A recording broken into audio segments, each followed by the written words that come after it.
Welcome into You and the Law on 938 Live. Like we promised, we always like to keep our word. Mediation, the way to go before things get out of hand. Can we walk that middle ground? We spoke to Dana Grossman. She's a senior mediator at MeD8 last week. She joins us today for some juicy stories. We'll try and elicit that out of her.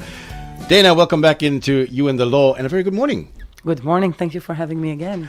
So, we scratched the surface last week. We tried to deal with the corporate issues and how you can get people talking, but a lot of it depends on the mediator and how she can bring, or he can bring, the two parties together, and of course avoid the yelling and screaming between both parties, but they'll probably be yelling at you as well. So how do you walk that fine line to be a good negotiator, and what does that mean? So if we start at the beginning, we believe in MeD8 that everybody has their own mutual skills to negotiate. Mm-hmm.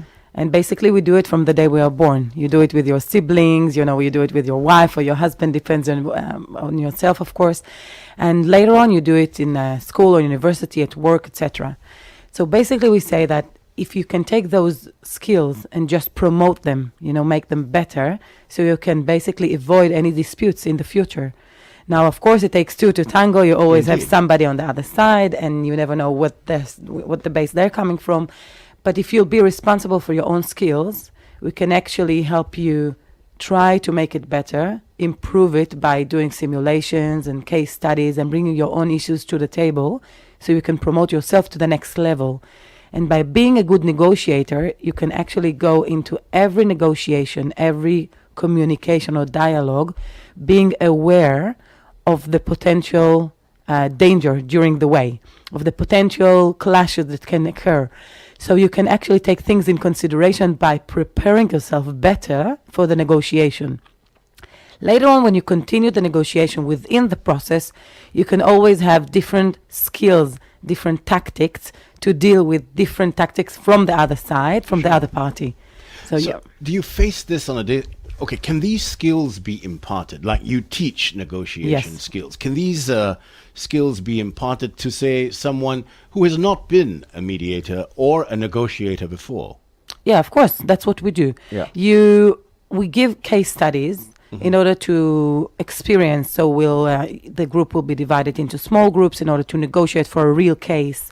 And then we give them the tables, we give them the ideas, how to analyze it, what to focus on, how to differentiate things, how to identify actually the issues that were on the table. Because many times you and me can sit down to negotiate. You come with your own agenda, I will bring another agenda. It's not necessarily a common ground.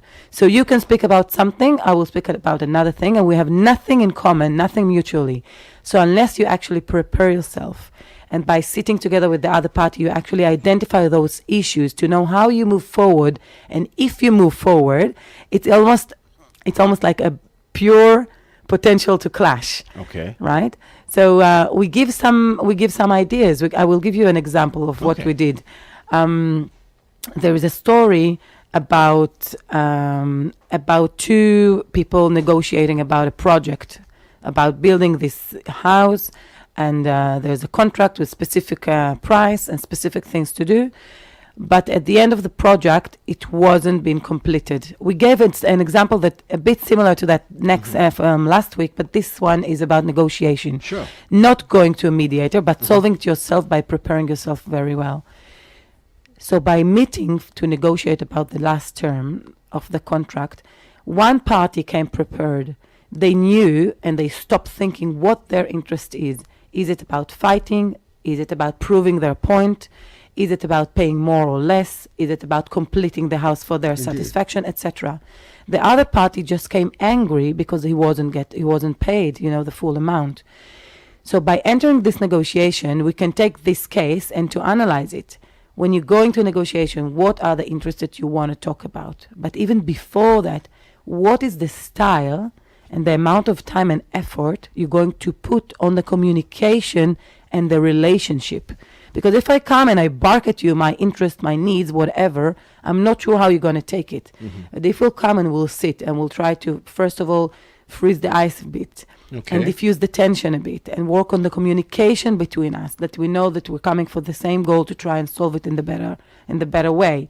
And we're coming and I work on the relationship because I want to respect your needs. I don't have to agree to all of them. It's okay to disagree, but we have to agree to disagree as well. So by working firstly on the communication and the relationship, we'll actually create a common ground to work and to bring the issues, the needs, the concerns into the table.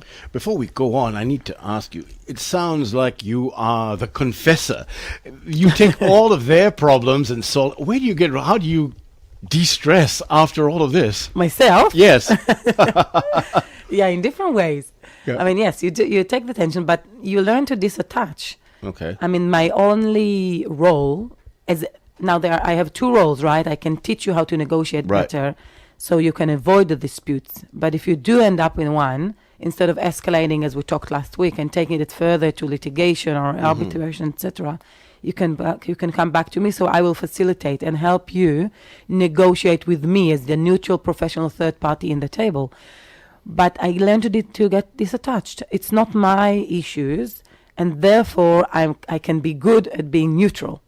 I will help you to keep it on the table, try not to take it as personal as you usually take it, to analyze it in a better way, so it will help you reach a better agreement for your own needs. So yes, I usually am like practicing just to keep it away. 669-11938 is our number. If you have a question for Dana, perhaps you are trying to settle a dispute out of court, save a little bit of money, knowing the cost of litigation, civil litigation these days, give us a call, 669-11938, and maybe put your question to Dana. Dana, we talked about disattaching. Is it difficult to separate biasness that you feel for one party as opposed to the next? The person that comes to you, perhaps first and foremost, say, I have this problem. I'm trying to get this particular person on the table, and he lists X, Y, and Z, that whole 10 commandments of the problems that he's facing with the opposite side. Do you form an attachment with the person that comes to you first and foremost? No. If I would do that, I wouldn't be neutral, and the whole process wouldn't be able to achieve. When people are coming to me, I always keep in mind, I bear in mind, everybody has their own circumstances. Two sides of the story. Two sides of the story, always. It's like a coin. You spin it, sometimes it's fall on this side, sometimes on the other side. I'm not a part of the dispute. I'm not a part of the negotiation itself. I am a part that brings the professionality into the table and help them go above or beyond any impasse that they've been facing. So whoever comes first, it doesn't matter. I will give them the same amount of time, the same amount of effort, the same amount of careness in order to help them solve it. So by coming into the mediation, I will be the facilitator. But if they come before that, they all get the same skills. They all get to practice the same way, to get the same feedback, to actually improve their own skills in order to avoid it. Do you meet with both parties separately?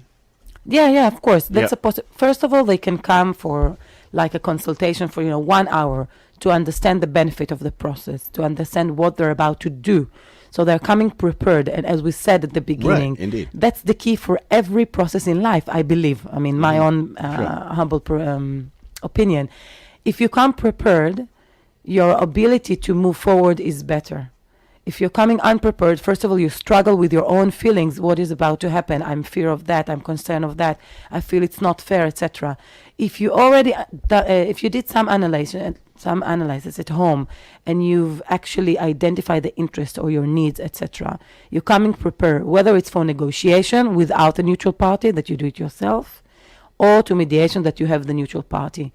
So when they come to the table, I will help them move forward. So they have this first meeting to understand the process and to try and to prepare themselves good for the meeting. So it can be one by one or both of them together. It depends on their needs. And during the process itself, we start in a mutual meeting to hear each other out, because sometimes you get to escalate so far that you don't even listen to the other party due to your own feelings or your own defense mechanism, etc. So when you actually sit with them in a mutual meeting, they get to hear each other and allow each other to speak. Later on, I will rephrase and reframe in order to reach, as you said, an agenda of issues that are neutrally or positively put on the board, so they can engage in a better way before, as they did before. And then they can have a private meeting with me. So if they have any issue or anything they want to share, not in front of the other party, because it's confidential or because they believe I will be able to present it in a better way later on because I'm neutral, then yes, we do have the private sessions, of course, during the process. It's very important. We are speaking today with Dana Grossman. She's a senior mediator at MeD8 Singapore. We'll come back and ask Dana if she's ever thrown up her hands in exasperation after a mediation session. Keep it right here on 938 Live. You and the Lord.